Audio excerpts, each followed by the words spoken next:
Hello students, welcome back to our English class. We were studying the chapter 2 stories about flying from our first flight book, right? हम first flight book से chapter number 3 जो है जिसका नाम है 2 stories about flying, उस chapter को discuss कर रहे थे और अब तक की classes में हमने हमारा जो चैप्टर है इस चैप्टर की फर्स्ट स्टोरी को डिस्कस कर लिया है। ठीक है, हमारी फर्स्ट स्टोरी क्या थी? याद करिए थोड़ा सा। एक यंग सीगल के बारे में स्टोरी थी, ठीक है, और उस स्टोरी का नाम था हिज फर्स्ट फ्लाइट, राइट। तो हम फर्स्ट स्टोरी को डिस्कस कर चुके हैं और आज के हमारे टॉपिक में, आज के हमारे इस वीडियो लेक्चर में हम जो टॉपिक डिस्कस करेंगे वो टॉपिक है हमारी सेकेंड स्टोरी जिसका नाम है black aeroplane,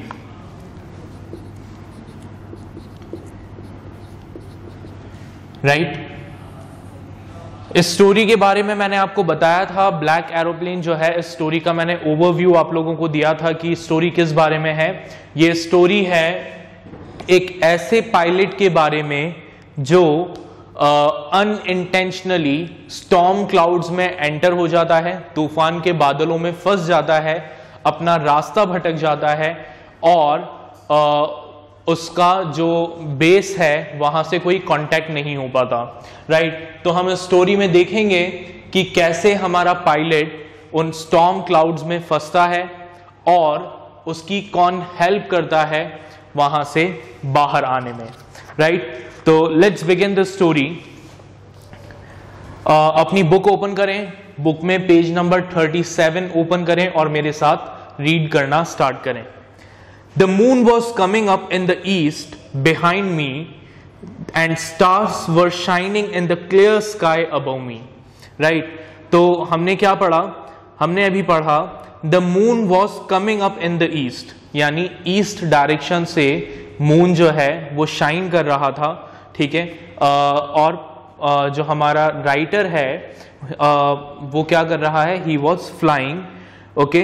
the sky is clear, आसमान बिल्कुल साफ है। Stars were shining in it, ठीक है, और आसमान में तारे जो हैं वो चमक रहे हैं, ठीक है।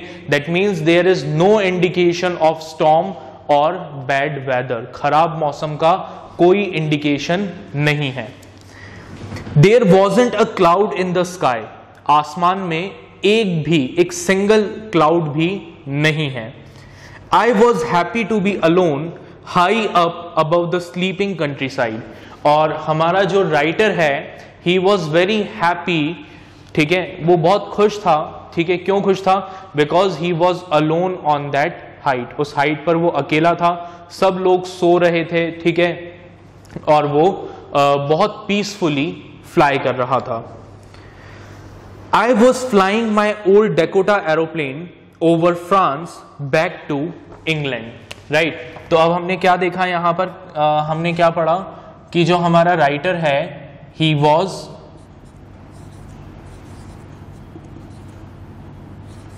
flying, क्या फ्लाई कर रहा था? वो कौन सा प्लेन फ्लाई कर रहा था? he was flying an old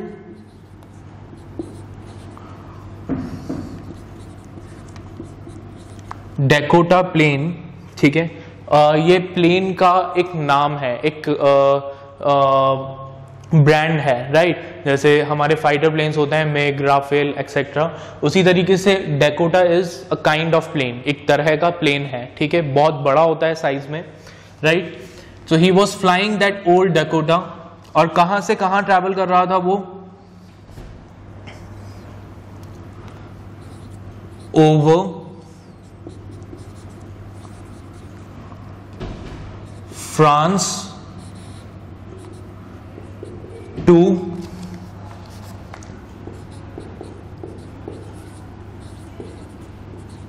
England, ठीक है। मतलब हमारा जो राइटर है, हमारा जो ऑथर है, he was flying N old Dakota, और फ्रांस के ऊपर से होते हुए वो कहां जा रहा था? He was going to England, England जा रहा था, ठीक है। I was dreaming of my holiday and looking forward to being with my family, और वो बहुत खुश था, ठीक है। क्यों खुश था? ठीक है, बिकॉज वो अपने हॉलीडेज के बारे में सोच रहा था, ठीक है। वो इंग्लैंड जा रहा है अपनी फैमिली के साथ, तो उसको टाइम मिलेगा, उसे अपॉर्चुनिटी मिलेगी अपनी फैमिली के साथ टाइम स्पेंड करने की, तो उस बात से वो बहुत ज्यादा खुश था। I looked at my watch 1:30 in the morning, ठीक है। ऑथर ने अपनी वॉच में देखा और उस वक्त टाइम क्या हो रहा था? टाइम वॉज 1:30 AM, ठीक है। 1:30 का टाइम था। I should call Paris control soon, I thought as I looked down past the nose of the aeroplane, I saw the lights of a big city in front of me, ठीक है। सुबह के 1:30 बजे का time था, clear. दोपहर के नहीं, मॉर्निंग के, ठीक है, जब हम सब नॉर्मली सोए रहते हैं, ठीक है। 1:30 बजे का टाइम था। He was about to reach France, वो फ्रांस पहुंचने वाला था, ठीक है। और नॉर्मली क्या होता है, जब भी आप किसी प्लेन को कहीं भी किसी भी सिटी के ऊपर से लेकर जाते हैं, तो वहाँ पर जो वहाँ का बेस है, वहाँ से आपको परमिशन लेनी पड़ती है, ठीक है। अगर आपको वहाँ पर लैंड करना है तो उसके लिए परमिशन लेनी पड़ती है। अगर आप वहाँ लैंड नहीं कर रहे हैं और सिर्फ उस जगह को क्रॉस करके आगे जा रहे हैं, तो वहाँ से आपको क्लियरिंग लेनी पड़ती है बेस से, that you are clear to fly, ठीक है। तो वो सोचता है that since I am about to enter France, मुझे वहाँ बेस से पेरिस कंट्रोल से बात करनी चाहिए, उनसे कांटेक्ट करना चाहिए, उन्हें अपनी पोजीशन के बारे में और अपने पर्पस के बारे में बताना चाहिए, that why I am flying. As I look down past the nose of the aeroplane. अब नोज ऑफ द एरोप्लेन का मतलब क्या है? क्या प्लेन की कोई नोज होती है? नहीं, ठीक है। नोज ऑफ द एरोप्लेन का मतलब क्या है? नोज ऑफ द प्लेन का मतलब है जो आपका प्लेन है, उस प्लेन का फ्रंट पार्ट, ठीक है, जहां पर नॉर्मली कॉकपिट होता है, जहां पर पायलट बैठता है, ठीक है। तो जो आपके प्लेन के सामने का जो फ्रंट पार्ट होता है, ठीक है, जो पॉइंटेड पार्ट होता है, that is nose of the aeroplane. तो जब वो अपने एरोप्लेन के नोज से देखता है, I saw the lights of a big city in front of me, तो उसे अपने सामने बिग सिटी, यानी बिग सिटी पर, यहाँ बिग सिटी से यहाँ हमारा मतलब क्या है? बिग सिटी से मतलब है फ्रांस, ठीक है। फ्रांस की जो लाइट्स हैं, वो लाइट्स उसे नजर आती हैं। I switched on the radio and said, वो अपना रेडियो ऑन करता है और रेडियो पर कहता है, Paris control, Dakota DS088 here, can you hear me? I am on my way to England, over. और रेडियो पर अपना मैसेज ट्रांसमिट करता है। कहां पर मैसेज ट्रांसमिट करता है? पेरिस कंट्रोल को, ठीक है। और क्या कहता है पेरिस कंट्रोल को? ठीक है, यहां पर हमें याद रखना है प्लेन का नाम, ठीक है। प्लेन का नंबर क्या है, उसका पूरी डिटेल यहां पे बताई हुई है। वो कहता है that this is Dakota DS088, ठीक है। ये उसके प्लेन की आईडी है, उसके प्लेन की आइडेंटिटी है। और वो कहता है क्या आप मुझे सुन सकते हैं, ठीक है। और अपनी जो बात है वो बताता है that I am going to England, ठीक है। मैं आपकी सिटी के ऊपर से ट्रैवल करके I am going to England, आप प्लीज मुझे फ्लाई करने की परमिशन दें। The voice from the radio answered me immediately, ठीक है। अब उसका ये जो कम्युनिकेशन होता है पेरिस कंट्रोल से, उसे तुरंत इसका रिप्लाई मिलता है, ठीक है। पेरिस कंट्रोल से क्या जवाब आता है? The voice from the radio answered me immediately, DS088 I can hear you, ठीक है। DS088 हमारे प्लेन की आइडेंटिटी है, राइट। तो कहते हैं कि हम आपको सुन सकते हैं। You ought to turn 12 degrees west now, ठीक है, DS088 ओवर। और पेरिस कंट्रोल क्या कहता है उसे? दैट ही मस्ट, ठीक है, क्या करना है उसे? टर्न 12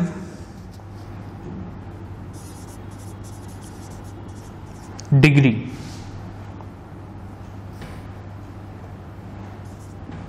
ठीक है।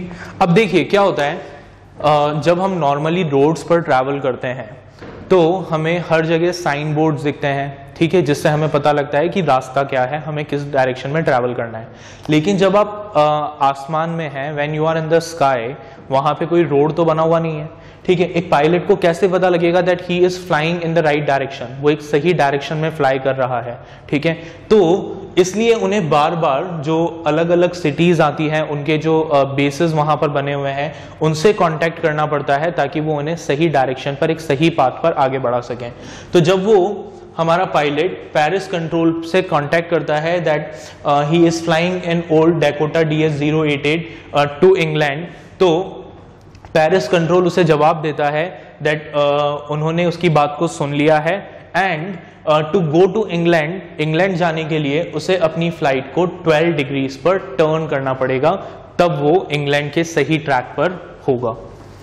Okay, I check the map and the compass, switched over to my second and last fuel tank and turned the Dakota 12 degrees west towards England। ठीक है, अब he must turn 12 degrees towards west। ठीक है, वो क्या करता है, अब यहां पर वो कुछ काम करता है। क्या क्या करता है याद रखिएगा। Firstly he check the maps and compass, वो मैप को चेक करता है, कंपास को चेक करता है। Switched over to my second and last fuel tank, उसका जो प्लेन था, उस प्लेन का जो सेकेंड फ्यूल टैंक था, उस फ्यूल टैंक को ऑन करता है। फर्स्ट फ्यूल टैंक जो है उसकी फ्रांस तक की जर्नी में खत्म हो चुका है। जो सेकेंड फ्यूल टैंक है, जो लास्ट फ्यूल टैंक है, उसको वो ऑन करता है, जिसमें इतना फ्यूल है कि वो इंग्लैंड पहुंच सके। ठीक है, अपने सेकेंड फ्यूल टैंक को ऑन करता है और उसके बाद क्या करता है, टर्न द डैकोटा 12 डिग्रीज वेस्ट, अपने प्लेन को 12 डिग्रीज वेस्ट में मोड़ लेता है। Right, I will be in time for breakfast I thought, और सब कुछ अभी तक सही चल रहा है। वो सोचता है कि अभी 1:30 हुए हैं और इसी तरीके से अगर मैं फ्लाई करता रहा तो by the time of breakfast I will reach England, मैं इंग्लैंड पहुंच जाऊंगा and I will have a wonderful breakfast with my family, और अपनी फैमिली के साथ एक वंडरफुल ब्रेकफास्ट एंजॉय करूंगा। I thought a good big English breakfast. ठीक है, वो सोचता है किसके बारे में, क्या लिखा है यहां पर, a good big English breakfast. ठीक है, यहां पर इंग्लिश ब्रेकफास्ट का मतलब क्या है, इंग्लिश जो है वो रिप्रेजेंट कर रहा है किसको, इंग्लैंड को, मतलब वो इंग्लैंड जा रहा है तो वहां पर जो उनका ट्रेडिशनल ब्रेकफास्ट है, उस ब्रेकफास्ट को वो एंजॉय करेगा अपनी फैमिली के साथ। Paris was about 150 kilometers behind me when I saw the clouds। अब क्या हुआ, Till now everything was going on smoothly, अभी तक सब कुछ स्मूथली चल रहा था। ठीक है, ये जो फर्स्ट फेज था ये कंप्लीट हो गया, he was flying in old Dakota। ठीक है, वो फ्रांस तक पहुंच गया। अब हमारा पायलट जो है वो कहां पर है, he was somewhere between France and England, Paris and England, वो पेरिस और इंग्लैंड के बीच में है।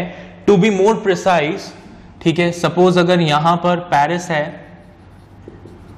ठीक है, और इधर इंग्लैंड है, तो वो पेरिस को पीछे छोड़ आया है, कितना पीछे, 150 kilometres, and he was moving towards England. Paris कहां रह गया, 150 किलोमीटर्स पीछे रह गया।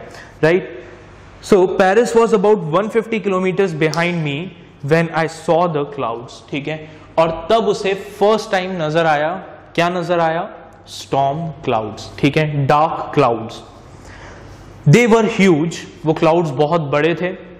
they looked like big black mountains standing in front of me across the sky, और उसे ऐसा लग रहा था जैसे उसके सामने आसमान में बड़े बड़े माउंटेन्स हों। ठीक है, in reality they were not mountains, they were storm clouds, dark clouds. I knew I could not fly up and over them and I did not have enough fuel to fly around them to the north और south. अब देखिए, since he was travelling in old Dakota, मैंने आपको बताया कि Dakota जो है ये एक हैवी प्लेन होता है। ठीक है, हैवी प्लेन होने की वजह से ये बहुत ज्यादा हाइट पर नहीं जा सकता। तो हमारा जो ऑथर था, नॉर्मली क्या होता है जब इस तरह की सिचुएशंस आती है तो हमारे पास कई ऑप्शंस होते हैं। पहला ऑप्शन ये होता है कि जो स्टॉर्म क्लाउड्स हैं, ठीक है, आप उन स्टॉर्म क्लाउड्स के ऊपर से फ्लाई कर लो, ठीक है, क्लाउड्स नीचे रह जाएं, आपका प्लेन जो है वो एक अच्छी हाइट पर जाकर उन क्लाउड्स के ऊपर से निकल जाए, पहली सिचुएशन। दूसरी सिचुएशन ये होती है कि अगर आपके सामने क्लाउड्स हैं तो आप क्या करें, आप थोड़ा सा डिटूर ले लें और उन क्लाउड्स के लेफ्ट या राइट से मूव होकर निकल जाएं, ठीक है। जिस पर्टिकुलर एरिया में स्टॉर्म है वहां से लेफ्ट डायरेक्शन में या फिर राइट डायरेक्शन में होते हुए उन स्टॉर्म क्लाउड्स को बाईपास करते हुए आप निकल जाएं। ये सेकंड सिचुएशन थी, ये सेकंड ऑप्शन अवेलेबल था। तो अब हमारे ऑथर के साथ सिचुएशन क्या थी, since he was flying in an old Dakota and since it's a heavy plane, तो वो हाइट पर जा नहीं सकता था, मतलब वो उन क्लाउड्स के ऊपर से नहीं निकल सकता था। अब सेकंड ऑप्शन क्या बचता है, सेकंड ऑप्शन बचता है कि वो उन क्लाउड्स के राइट या लेफ्ट डायरेक्शन से उन क्लाउड्स को बाईपास करते हुए निकले। बट उसमें प्रॉब्लम क्या था, राइट या लेफ्ट डायरेक्शन से जाने का मतलब था जो उसका एरिया था वो एरिया बढ़ जाता, उसको ज्यादा ट्रैवल करना पड़ता, और हम ऑलरेडी पढ़ चुके हैं that he was flying on the second and last fuel tank, ठीक है, वो अपने सेकंड और लास्ट फ्यूल टैंक पर फ्लाई कर रहा था। तो अगर वो एक लंबे रास्ते से घूम कर जाता तो उसके पास सफिशिएंट फ्यूल नहीं बचता, कहां तक पहुंचने के लिए, इंग्लैंड तक पहुंचने के लिए। तो जो दोनों ऑप्शन थे वो दोनों ऑप्शन तो क्या हो गए, यूजलेस हो गए। अब थर्ड ऑप्शन क्या था, थर्ड ऑप्शन ये था कि वो अपने प्लेन को वापस से टर्न करे, ठीक है, और 150 किलोमीटर पहले जहां पर पेरिस था वो पेरिस में लैंड करे और वहां पर रुक जाए, ठीक है, अपने प्लेन को रिफ्यूल करवाए, वेट करे स्टॉर्म के खत्म होने का और फिर इंग्लैंड जाए, ठीक है। अभी तक यही क्या है, सबसे प्रैक्टिकल और सही अप्रोच आपको लग रही होगी, है ना, सबको यही लगेगा कि भाई राइट अप्रोच क्या है, इंग्लैंड के बीच में रास्ते में क्या है, स्टॉर्म क्लाउड्स हैं, रिस्क लेने का कोई मतलब नहीं है। बेस्ट ऑप्शन यह है कि वो वापस से पेरिस आ जाए, पेरिस में आकर वेट करे और जब सिचुएशंस नॉर्मल हो, वेदर नॉर्मल हो, तो वो इंग्लैंड चला जाए। अब देखिए हमारे राइटर ने क्या सोचा, देखें, I ought to go back to Paris, I thought, उसने एक पल के लिए वही सोचा जो हर एक लॉजिकल इंसान सोचेगा कि मुझे वापस से पेरिस लौट जाना चाहिए। But I wanted to get home, लेकिन वो इतना होमसिक फील कर रहा था कि वो किसी भी कंडीशन में घर पहुंचना चाहता था, right. I wanted that breakfast, उसे वो अपनी फैमिली के साथ ब्रेकफास्ट करना था, राइट। मतलब उसमें इतना पेशेंस नहीं था, he was feeling so homesick कि वो एक दिन भी एक्स्ट्रा वेट नहीं कर सकता था, he was ready to take the risk, ठीक है। तो अब उसने क्या डिसाइड किया, I will take the risk, he decided कि मैं पीछे नहीं जाऊंगा, I will take the risk, मैं रिस्क लूंगा, ठीक है। And I thought and flew that old Dakota straight into the storm, कि मैं रिस्क लूंगा, और ये सोचकर उसने सीधे सीधे स्टॉर्म क्लाउड्स में अपने प्लेन को एंटर करवा दिया। अब देखिए आप सोच रहे होंगे कि भाई प्लेन उड़ाते समय देखने का तो वैसे भी कोई ज्यादा लॉजिक होता नहीं है, सामने देखने के लिए कुछ होता नहीं है, तो स्टॉर्म क्लाउड्स में प्लेन उड़ाने में प्रॉब्लम क्या है, ठीक है। तो प्रॉब्लम्स क्या क्या हैं, बेसिकली दो प्रॉब्लम्स हैं जब आप स्टॉर्म क्लाउड्स में प्लेन को फ्लाई करते हैं। सबसे पहली प्रॉब्लम, एक तो वहां पर इतना डार्क होता है कि आपको नीचे का या आसपास का कुछ भी नजर नहीं आता। दूसरा प्रॉब्लम जो है, स्टॉर्म क्लाउड्स में इलेक्ट्रिसिटी होती है, दे आर इलेक्ट्रिकली चार्ज्ड, ठीक है, और कहीं ना कहीं उनका वो जो इलेक्ट्रिक फील्ड होता है क्लाउड्स का, वो आपके प्लेन के इंजन के साथ, आपके प्लेन के मैग्नेटिक कंपास के साथ इंटरफेयर करता है, और जो आपके प्लेन का रडार वगैरह है उनको डिस्टर्ब करता है, ठीक है। तो ये बेसिकली प्रॉब्लम आती है जब आप स्टॉर्म में किसी भी प्लेन को फ्लाई करते हैं, राइट। तो अभी तो इन्होंने क्या किया हमारे राइटर ने, ठीक है, he entered the storm clouds, वो स्टॉर्म क्लाउड्स में एंटर हो गया। अब लेट्स सी आगे क्या होता है। Inside the clouds everything was suddenly black, ठीक है, जैसे ही वो क्लाउड्स के अंदर एंटर हुआ तो बट ऑब्वियसली अचानक से क्या हुआ, हर तरफ डार्कनेस हो गई, अंधेरा हो गया। It was impossible to see anything outside the aeroplane, aeroplane के बाहर कुछ भी देखना इम्पॉसिबल था because of those dark clouds. The old aeroplane jumped and twisted in the air. ठीक है, वो जो ओल्ड एरोप्लेन था वो एयर में क्या कर रहा था, it was jumping and twisting. ठीक है, जिसे हम टेक्निकल लैंग्वेज में टर्ब्यूलेंस कहते हैं। ठीक है, कि तूफान की वजह से प्लेन जो है वो बहुत तेजी से शेक करने लगा। Right, it was not exactly jumping but it started facing turbulence. I looked at the compass, हमारे राइटर ने कंपस की तरफ देखा। I couldn't believe my eyes, और जब इसने कंपस को देखा तो इसे अपनी आंखों पर यकीन नहीं हुआ। The compass was turning round and round and round. वो कंपस की जो नीडल थी वो तेजी से सर्कुलर मैनर में रोटेट कर रही थी, घूम रही थी। मतलब it was not showing a proper direction, वो प्रॉपर डायरेक्शन शो नहीं कर रही थी। इट वॉज डेड, उसका कंपस खराब हो चुका था। It would not work. The other instruments were suddenly dead too, और जो दूसरे प्लेन के मैकेनिकल इक्विपमेंट्स थे, ठीक है, वो सब भी खराब हो चुके थे। I tried the radio. अब लास्ट उम्मीद क्या थी, रेडियो ट्राई करना। तो हमारे राइटर ने रेडियो ट्राई किया। There was no answer, the radio was dead too. उसने कंट्रोल पेरिस कंट्रोल, जिसको उसने 150 किलोमीटर पीछे छोड़ा है, उनसे बात करने की कोशिश की, लेकिन वहां से भी उसे कोई जवाब नहीं मिला। उसका जो प्लेन था, प्लेन का रेडियो भी खराब हो चुका था। ठीक है, टेम्परेरीली आउट ऑफ सर्विस हो चुका था। I had no radio, no compass and I could not see where I was. अब आप इमेजिन करो हमारे राइटर की सिचुएशन। ठीक है, क्या सिचुएशन है? He was in storm clouds। ठीक है, storm clouds के बीच में था। ठीक है, he has no compass, compass काम नहीं कर रहा था उसके प्लेन का। नो रेडियो, रेडियो काम नहीं कर रहा था जिससे वो पेरिस कंट्रोल से कांटेक्ट करके उनसे हेल्प मांग सके। ठीक है, and since he was in storm clouds so he could not see where he was going। ठीक है, तीसरी चीज, क्योंकि वो स्टॉर्म क्लाउड्स के बीच में था, इसलिए वो ये भी नहीं देख पा रहा था कि वो कहां जा रहा है, किस डायरेक्शन में जा रहा है। ठीक है, तो ये तो वो ऑब्वियस चीजें जो अभी अभी हमने ऑब्जर्व की। इसके अलावा एक चीज और थी जो प्रॉब्लमैटिक थी। ठीक है, और वो चीज क्या थी? He has limited fuel।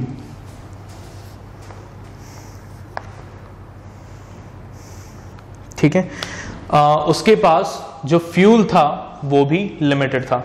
इस वाली लाइन को हम लास्ट में देखेंगे। ठीक है, फ्यूल वाली बात को अभी फिलहाल के लिए हम इन तीन ही पॉइंट्स पर फोकस करेंगे।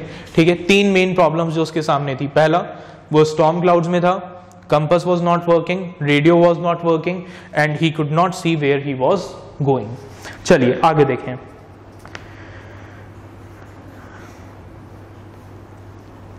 आई was lost in the storm, ये स्टॉर्म में खो चुका था। Then in the black clouds quite near me I saw another aeroplane.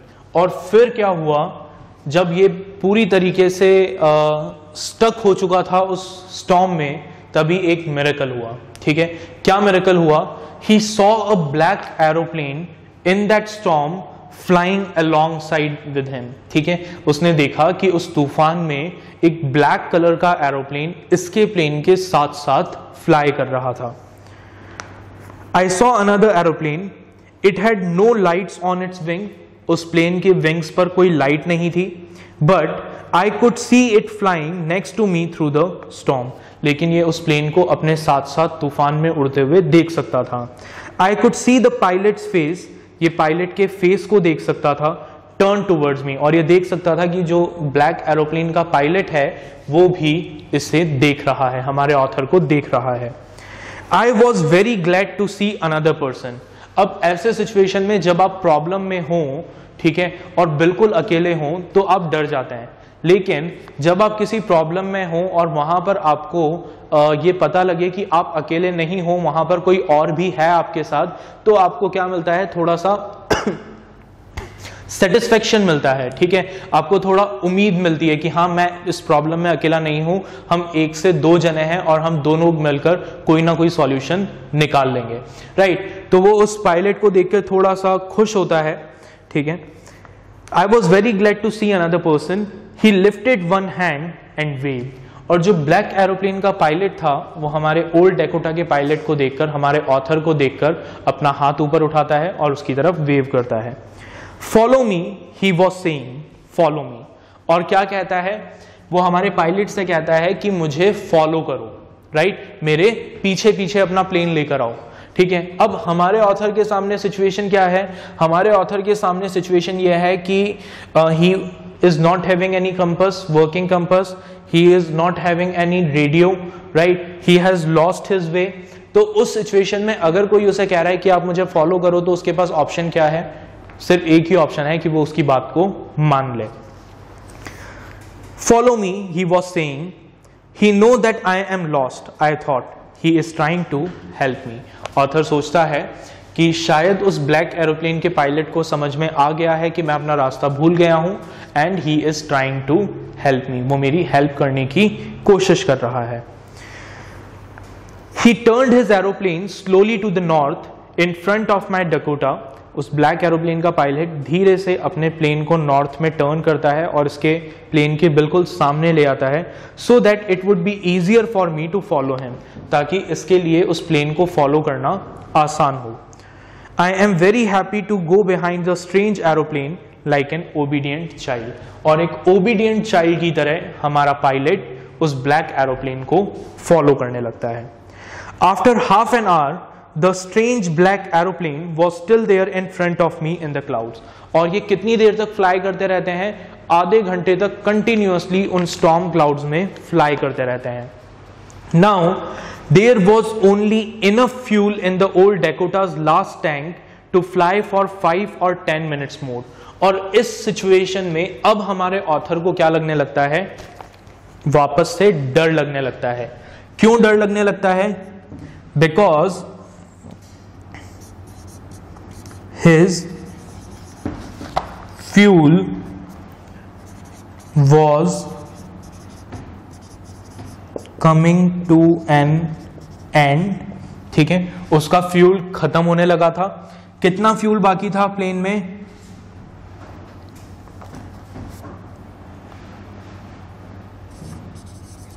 Only 5 और 10 मिनट्स। सिर्फ इतना सा फ्यूल था कि वो अगले 5 और 10 मिनट तक और फ्लाई कर सकता था, ठीक है, उससे ज्यादा फ्यूल उसके पास नहीं था। I was starting to feel frightened again, ठीक है, हमारा ऑथर वापस से डरने लगा। But then he started to go down and I followed through the storm। लेकिन उसके बाद वो जो प्लेन था वो नीचे जाने लगा, राइट, और ब्लैक एरोप्लेन नीचे जाने लगा और हमारा जो ऑथर था उसने भी अपने प्लेन को नीचे उतारना स्टार्ट कर दिया। Suddenly I came out of the clouds and saw 2 long straight lines of lights in front of me। ठीक है, तो ये दोनों ही प्लेन जो है अचानक से स्टॉर्म क्लाउड से बाहर आए और ऑथर ने देखा कि उसके सामने 2 स्ट्रेट लाइंस हैं लाइट की, जो किस बात को शो करती है, जो इस बात को शो करती है कि वो लाइट्स किस चीज की हैं, एक रनवे की लाइट्स हैं और उसके सामने एक रनवे है। It was a runway and airport, वो एक रनवे था, एक एयरपोर्ट था। आई वॉज सेफ, इसे लगा कि मैं सेफ हूं। I turn to look for my friend in the black aeroplane, इसने पलट के उस ब्लैक एरोप्लेन को देखा, ठीक है, but there was nothing there, लेकिन वहां पर कोई भी नहीं था। The black aeroplane was gone, वो ब्लैक एरोप्लेन जा चुका था, right, but the sky was empty, और स्काई जो था वो एम्प्टी था। There was nothing there, the black aeroplane was gone, I could not see it anywhere. इसे वो ब्लैक एरोप्लेन कहीं पर नजर नहीं आ रहा था. I landed and was not sorry to walk away from the old Dakota near the control tower. अब हमारे राइटर ने क्या किया? Since he has safely arrived to the spot, to the airport, उसने अपने प्लेन को लैंड किया. और यहां पर अब एक लाइन लिखी हुई है, उसको बहुत ध्यान से पढ़ें. ठीक है, क्या लिखा है? I landed and was not sorry to walk away from the old Dakota. ठीक है, he was not feeling sorry. वो सॉरी फील नहीं कर रहा था उस ओल्ड डेकोटा से दूर जाने में. क्यों सॉरी फील नहीं कर रहा था? वो सॉरी इसलिए फील नहीं कर रहा था because he has landed safely, क्योंकि वो सेफली लैंड कर चुका था. अगर कुछ मिसहैपनिंग हो जाती तो वो शायद सॉरी फील करता कि मैंने बेवकूफ़ी की जो मैं उस स्टॉर्म क्लाउड में एंटर हुआ. But he was not feeling sorry to walk away from that old Dakota to the control tower. और वो कहाँ जाने लगा? कंट्रोल टावर के पास जाने लगा. I went and asked the woman in the control centre where I was and who the other pilot was. और नेचुरली इसने कंट्रोल टावर में जाते ही सबसे पहला क्वेश्चन जो पूछा वो क्वेश्चन था कि मैं कहाँ पर हूँ, ये कौन सा एयरपोर्ट है, और मेरे साथ स्काई में दूसरा पायलट जो था वो कौन था जिसने मुझे हेल्प किया. I wanted to say thank you. मैं उसे थैंक यू बोलना चाहता हूं. She looked at me very strangely and then laughed. अब वो जो कंट्रोल टावर पर जो लेडी बैठी थी उसने पहले हमारे ऑथर को देखा. ठीक है, देखकर बहुत अजीब तरीके से देखा और फिर हंसने लगी. और उसने क्या कहा? उसने कहा अनदर एरोप्लेन, दूसरा aeroplane, up there in this storm, इस तूफान में दूसरा aeroplane. No other aeroplane was flying tonight. आज कोई भी दूसरा प्लेन फ्लाई नहीं कर रहा था. Yours was the only one I could C on the radar. सिर्फ आप ही का एक प्लेन ऐसा था जिसे हम रेडार पर देख पा रहे थे. So who help me to arrive there safely without a compass और a radio and without any more fuel in my tank. तो अब क्वेश्चन ये अराइज होता है कि किसने हमारे ऑथर की हेल्प करी बिना कंपस, बिना रेडियो, बिना फ्यूल के उस एयरपोर्ट पर लैंड करने में. Who was the pilot on the strange black aeroplane flying in the storm without lights? उस ब्लैक एरोप्लेन का पायलट कौन था जो बिना किसी लाइट्स के उन स्टॉर्म क्लाउड्स में फ्लाई कर रहा था? So there can be multiple answers. ठीक है, स्टोरी हमारी यहीं पर खत्म हो जाती है. ठीक है, लेकिन स्टोरी हमारे सामने कई सारे क्वेश्चंस छोड़ जाती है. ठीक है, जो हमें सोचने पर मजबूर करते हैं. आई एम श्योर ऑथर की तरह आप लोग भी इस वक्त अभी यही सोच रहे होंगे कि आखिर उस ब्लैक एरोप्लेन में था कौन.